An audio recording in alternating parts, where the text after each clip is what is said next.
escaliers. Bonjour Jean-Xavier de Lestrade. Bonjour. À quel genre appartient cette série? Est-ce que c'est celui du thriller documentaire, comme on dit? Je ne sais pas si je suis très doué pour Qualifier, pour étiqueter vos étiqueter, propres objets? ranger dans des cases, moi qui essaye de les ouvrir, de les fracturer. Donc je ne sais pas, c'est vrai que je suis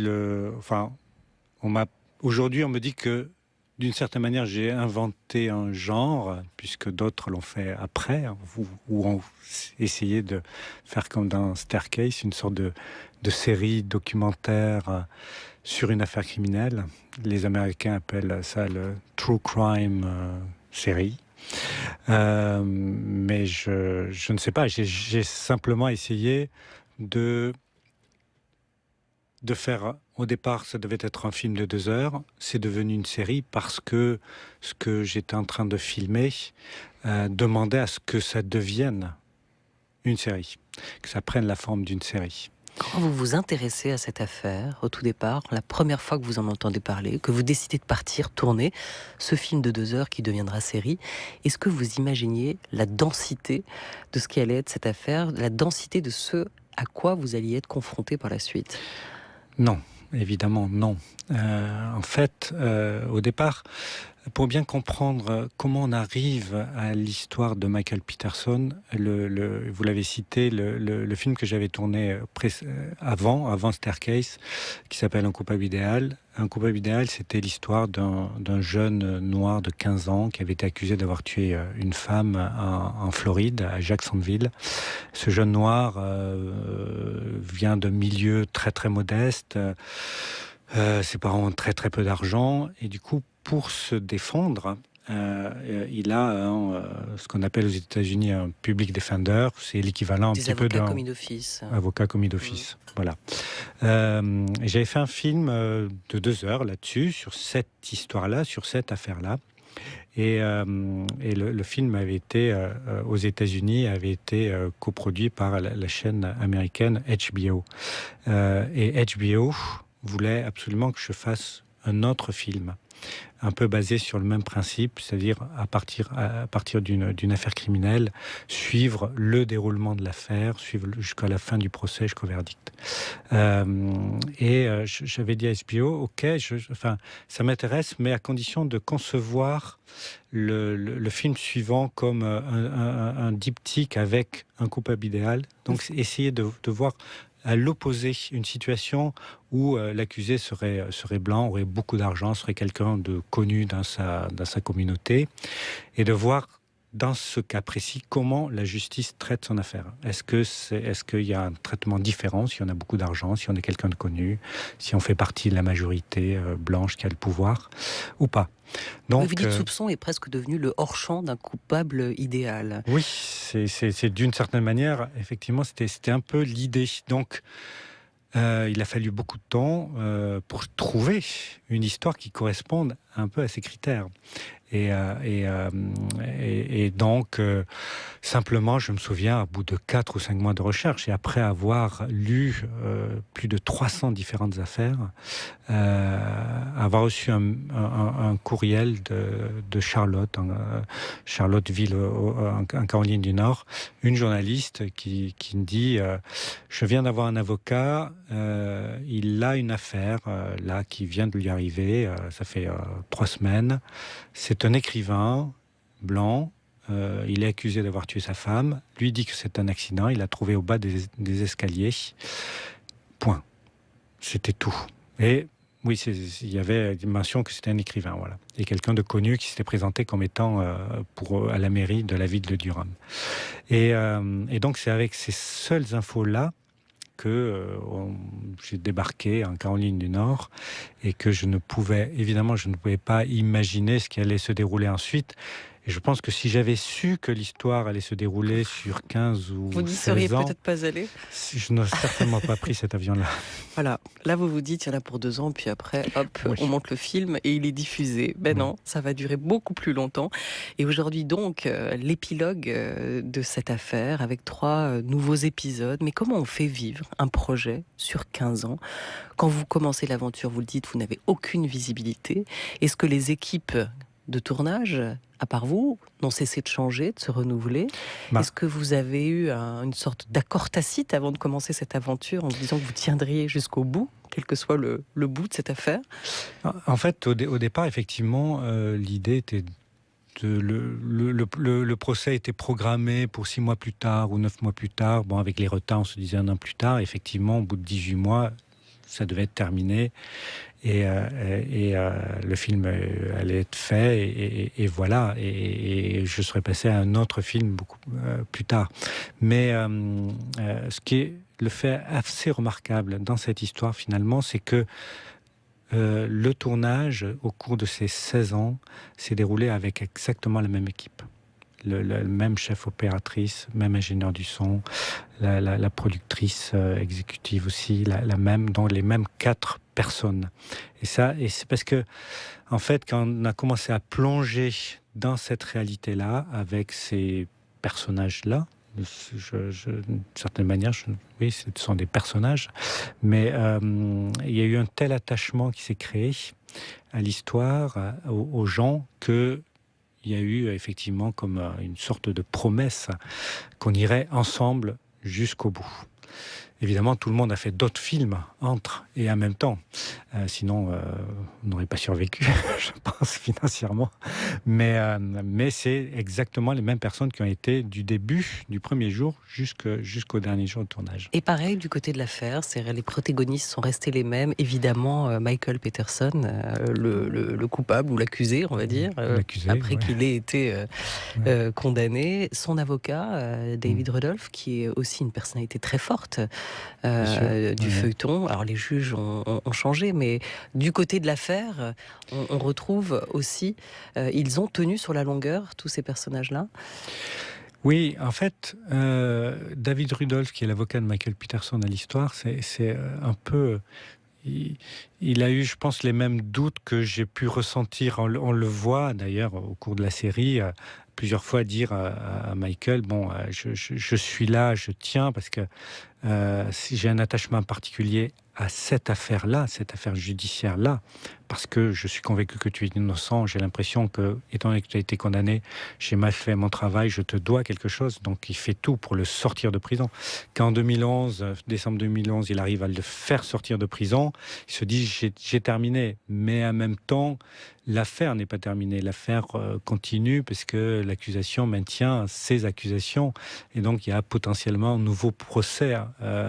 Et donc David Rudolph se dit mais jamais je n'en sortirai de cette histoire.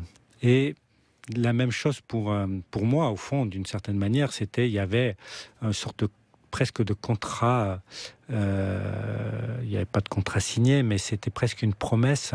En fait, ce qui s'est passé, c'est qu'à la fin du premier procès, en octobre 2003, au moment de l'énoncé du verdict, moi, je ne m'attendais pas vraiment à ce qu'il y ait ce verdict de culpabilité et que Michael Peterson soit condamné à la prison à vie.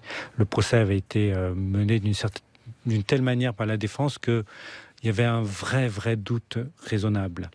Et quand le jury est revenu avec ce verdict de culpabilité, Michael Peterson l'a reçu de manière extrêmement stoïque, on va dire, sans montrer la moindre émotion. Il s'est levé, il a reçu la sentence, on lui a mis les menottes, il s'est tourné vers ses enfants, il leur a dit ça va aller. Et il est rentré dans un couloir amené par 2 gardiens. Et moi, j'étais avec une caméra sur l'épaule, je l'ai suivi. Et à un moment donné, il s'est retourné, il m'a regardé. Et je le regardais à travers l'œilleton de la caméra. Je me suis dit, à un moment donné, je vais arrêter de filmer parce que j'ai l'impression d'avoir assisté quasiment à l'exécution de quelqu'un. Et là, ça devient trop, quoi. Je pose la caméra. Il demande à un gardien de lui enlever ses menottes. Le gardien lui enlève ses menottes. Et il arrive vers moi et il m'embrasse. Enfin, il me prend dans ses bras, littéralement. Et il s'effondre. Il se met à pleurer. Et il me dit, mais en fait, je ne vais pas le supporter, je ne pourrais pas le supporter, c'est horrible ce qui arrive. Et j'ai eu l'impression d'avoir été le seul être humain autour avec qui il pouvait faire ça. Et je me suis dit, je ne peux pas le laisser tomber là. je suis obligé d'aller au bout. Il m'avait attrapé, il m'avait amené dans son... avec lui, presque en prison et dans son histoire. Et là, je me suis dit, non, quoi qu'il arrive, nous irons au bout de l'histoire et jusqu'à ce que la justice donne une réponse définitive à cette affaire. Alors c'est une affaire à rebondissement, vous l'évoquiez, Jean-Xavier Lestrade. Est-ce que vous pensez qu'au fil des jours, au fil des mois, au fil des années, 15, rappelons-le, par votre regard et la présence de votre caméra, est-ce que vous pensez avoir changé le cours de l'affaire, du procès, de la procédure judiciaire ? C'est forcément une question qu'on se pose parce que et tous les documentaristes, tous les gens qui travaillent avec le réel, qui filment le réel, le savent. La présence d'une équipe, la présence d'une caméra, forcément, change la réalité elle-même. Est-ce qu'on a changé la décision ou le cours des décisions judiciaires ? Je pense que non. Mais en revanche, forcément, parce que nous étions là en permanence, à chaque moment, à chaque fois qu'il y avait une audience, finalement, nos caméras étaient là. En fait, je pense que le procureur, l'équipe de l'avocat, le juge, ont peut-être travaillé de manière légèrement différente. Ont peut-être ont eu un comportement peut-être un peu plus zélé, ont travaillé de manière plus dure. Et en ce sens, oui, on change un petit peu le cours des choses. Et je pense que le juge, quand en décembre 2011, il prend une décision extrêmement importante, il décide de casser le premier procès. Ce premier procès qui avait duré 5 mois, qui avait été le plus long de l'histoire criminelle de la Caroline du Nord, dans lequel l'accusation avait dépensé des centaines de milliers de dollars. Donc il a ce courage de dire « je vais casser ce premier procès ». Je pense que du fait que l'on soit là, que l'on filme ça, et le juge le savait qu'on avait filmé tout le processus, je pense que ça lui a peut-être donné le courage, enfin le petit courage supplémentaire qui lui a permis de prendre cette décision, qui de toute façon sur le fond était totalement justifiée, qui devait être prise.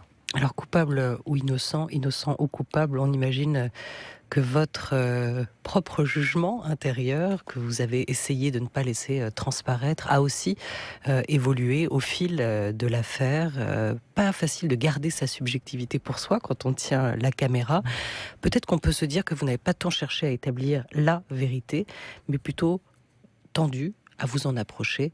Écoutez ce que dit autour de ce rapport entre vérité, réalité, le réalisateur Werner Herzog.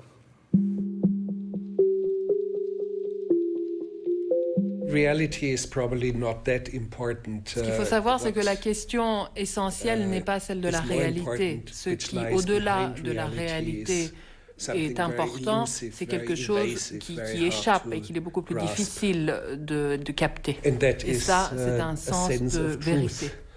Je ne vais pas m'empêtrer dans la tâche qui consisterait à essayer de définir la vérité. Mais à travers les images, ce que j'ai toujours cherché à faire, c'est de trouver quelque chose qui illumine les spectateurs. Ça, c'est au-delà de la dimension informative.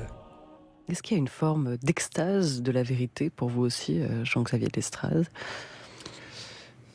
Forcément, quand vous filmez le réel, le rapport à la vérité se pose de manière extrêmement tendue, notamment dans une affaire criminelle. Puisque là, il y a en fait, il y a quelqu'un qui meurt, et qui meurt dans des conditions absolument tragiques. Que ce soit un meurtre ou que ce soit un accident, ce sont des conditions tragiques. Et on ne peut pas, en filmant cette histoire, on ne peut pas ne pas en permanence se poser la question de qu'est-il arrivé à Kathleen Peterson la nuit du 9 au 10 décembre 2001 ? Qu'est-il arrivé à cette femme ? Et ne pas se la poser, ce serait une faute, parce que forcément, c'est quand même d'abord sa tragédie à elle. Il ne faut pas se tromper non plus de victime. La première tragédie, c'est celle de Kathleen Peterson. Donc, dans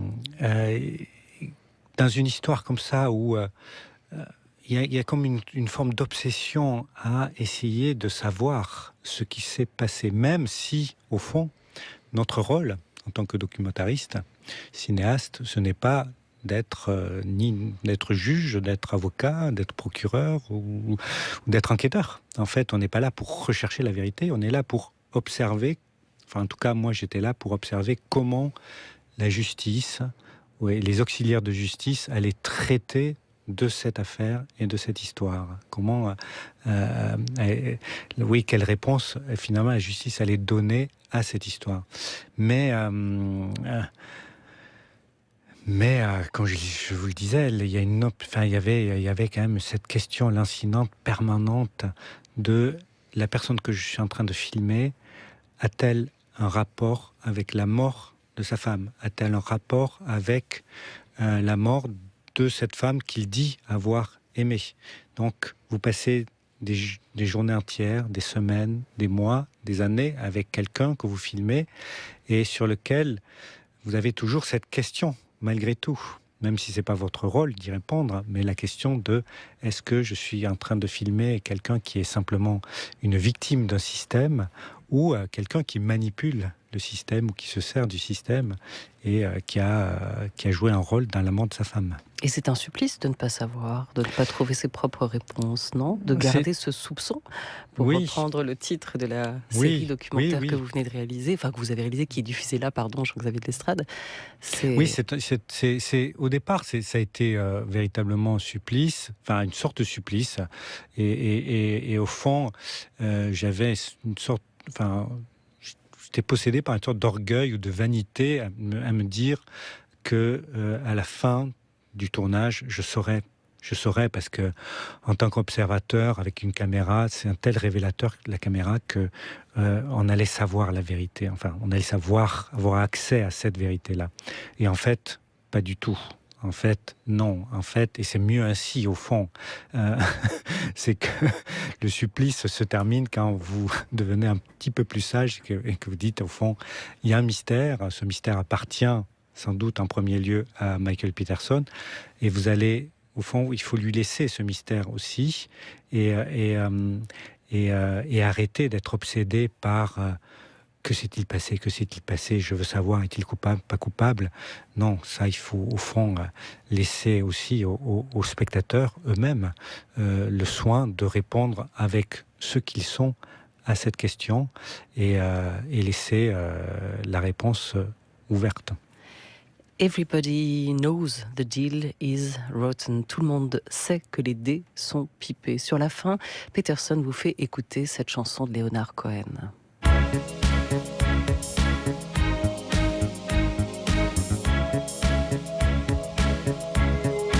Everybody knows that the dice are loaded. Everybody rolls with their fingers crossed. Everybody knows the war is over. Everybody knows the good guys lost.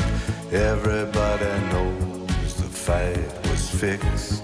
The poor stay poor, the rich get rich. That's how it goes. Everybody knows. Everybody knows that the boat is leaking. Everybody knows the captain lied. Everybody got this broken feeling, like their father or their dog just died.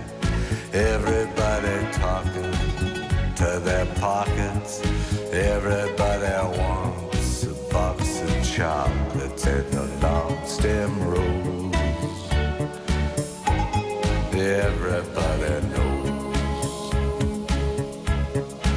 Everybody knows that you love me, baby. Everybody knows that you really do.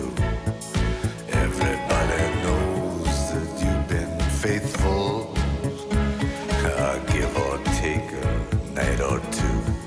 Everybody knows you've been discreet, but there were so many people you just had to meet with. and everybody knows. Everybody knows. Everybody knows. That's how it goes. Everybody knows. Everybody knows. Everybody knows. That's how it goes. Everybody knows.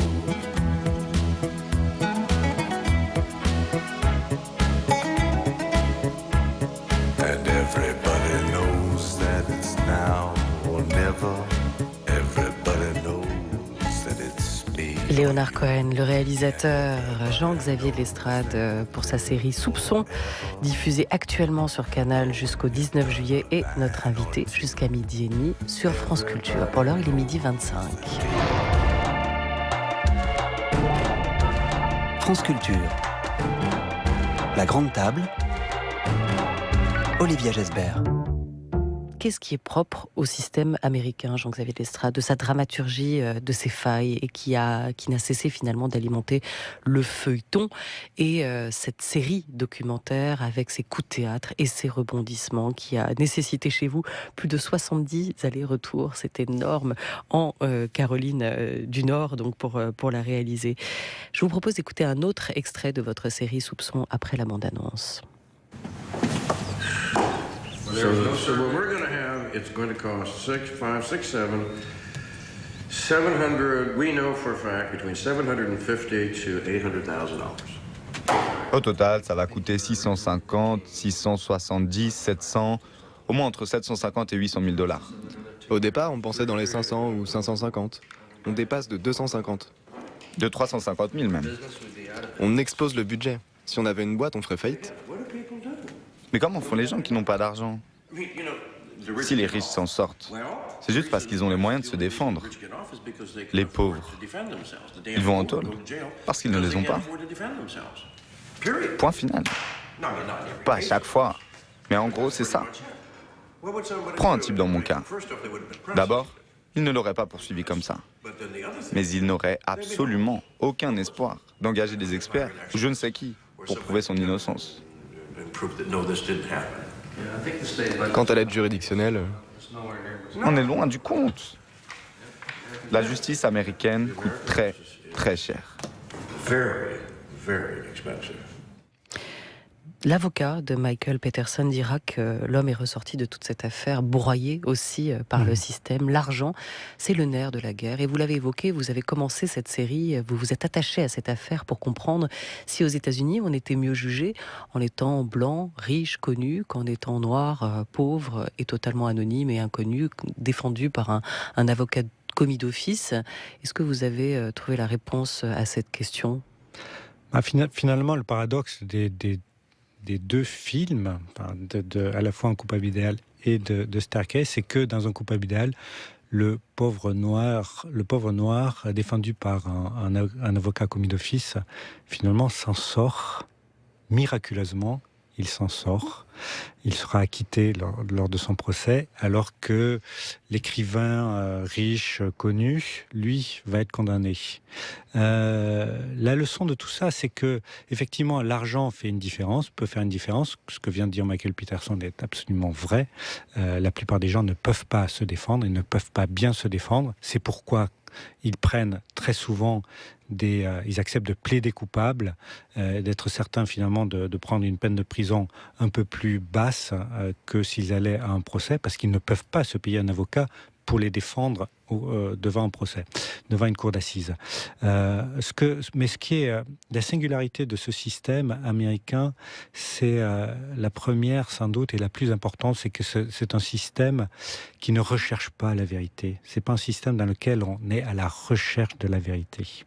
En fait, vous avez deux camps qui s'opposent, le camp de la défense, le camp de l'accusation, et chaque camp va d'une certaine manière raconter une histoire au jury, et cette histoire parfois n'a rien à voir avec la vérité, et en tout cas personne n'est là pour rechercher la vérité, et l'affaire éclatait au cours du procès. Et toute cette histoire, au bout de 15 ans, on arrive à quand même une réponse finale du système judiciaire qui est on ne peut plus éloigné de la vérité au possible. C'est-à-dire que, je ne vais pas donner la fin de l'histoire. Mais d'où la nécessité, en tout cas, de tourner cet épilogue, d'y revenir. Oui, parce que c'était ça qui m'importait, c'était d'avoir un vrai regard sur l'institution judiciaire et savoir comment, finalement, quelle réponse elle allait donner. Et non pas nous apporter la réponse à que s'était-il passé cette nuit-là, donc une recherche de vérité, mais c'était véritablement voir la réponse de l'institution, du système judiciaire, et de montrer à quel point, encore une fois, on était extrêmement, extrêmement loin du réel. Après un coupable idéal, après l'affaire Courgeot, avec soupçon que vous vous attelez une fois encore à l'un de vos sujets de prédilection, la mécanique des passions judiciaires, mais aussi la folie, la violence, des trajectoires de vie au sein de ce système. Laetitia ou la fin des hommes, c'est le prochain projet d'adaptation du livre d'Ivan Jablonka. En un mot, qu'est-ce qui vous intéresse dans cette affaire ? C'est d'être... D'abord, j'étais extrêmement touché par le destin de cette jeune fille. Il y a 2 jumelles, Jessica et Laetitia. Il y en a une qui parle très peu, l'une qui parle pour l'autre, pour les deux. Et puis celle qui parle très peu va connaître un destin absolument tragique, une fin atroce. Et celle qui parlait très peu, Laetitia, celle qui était toujours un petit peu plus petite que l'autre, un peu plus chétive, celle qu'on voyait pas ou très peu, finalement, au moment où elle rencontre son meurtrier, elle est sur le point de s'en sortir. Elle a fait des efforts inouïs, incroyables. Elle a montré un courage dingue. Elle est sur le point de s'en sortir et enfin d'accéder à la vie. Et elle rencontre son meurtrier. Et ça, c'est le projet pour 2019. Et c'est ce à quoi vous allez vous attacher maintenant. Soupçon, le livre est refermé. A priori, l'aventure est terminée. Mais elle est diffusée actuellement sur Canal. Merci beaucoup à vous, Jean-Xavier de Lestrade. Merci.